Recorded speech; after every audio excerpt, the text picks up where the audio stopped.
From all of this massive flooding around the state, we are seeing stories of heroism and courage emerge. A family spotted a man trapped in his car by floodwaters. With no time to spare, the father, mother, and son took on the dangerous task of saving the stranger before he was swept away. Raycom's Gary Touchman reports.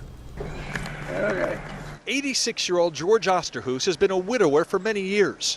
He and his dog Tila were driving 1,500 miles from his home in Ottawa, Ontario, to his condo on the Florida West Coast.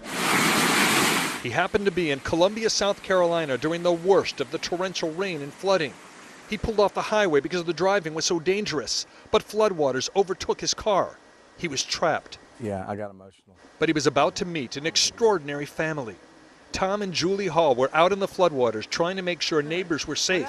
They saw a car stuck against a fence, and Tom slowly made his way closer to see if anyone was inside. His son Bryce shot this video as his father made his way to the car. My dad cannot tell, as you can hear, if there's someone in the car or not. But minutes later, I got to a point where I could see a little bit better, and I'm waving like this, and I see this little hand come out of the window.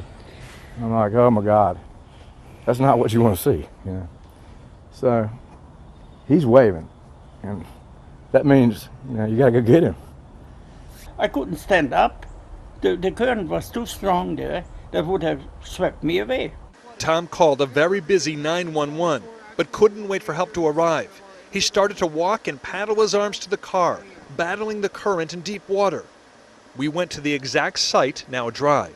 The only thing I had for safety was all these tree branches, and I basically would grab a tree branch and I would walk it over, and I'd grab another tree branch, and I would walk it over, and I was just using these tree branches to make sure my feet didn't get swept out from under me. And the car was right over there by that fence, right. Correct? That's the distance you had to go in water that got up to 5 feet deep, right? Yeah. He said, leave the dog behind, and I said, no way. He's hypothermic, and he's losing it a little bit, and I'm getting more tired. I have no idea when 911's going to come, and I just didn't think they were going to get there in time. Tom hardly could stand on his own feet.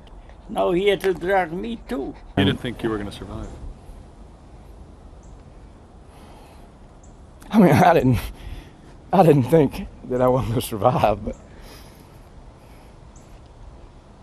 you don't have any options. You know, you've made a commitment, and we're in it together. And, you know, he said to me in the car, I'm not afraid to die. And I told him that I was, and we weren't going to die. Tom hugged George from the back. George hugged his Yorkie, Tila. They had 150 yards to go to navigate to safety. At one point, George started to float away. Tom grabbed him, but couldn't make the last 50 yards.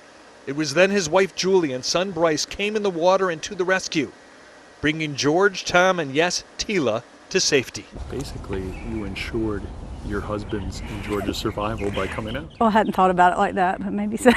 We were out of energy. We couldn't go any further. I mean, we were done. The problem was that there wasn't really a good signal there. Tom and Julie Hall and their 3 sons are taking care of George for now and have quickly grown very close to him. George feels the same way and says he will be forever grateful to Tom.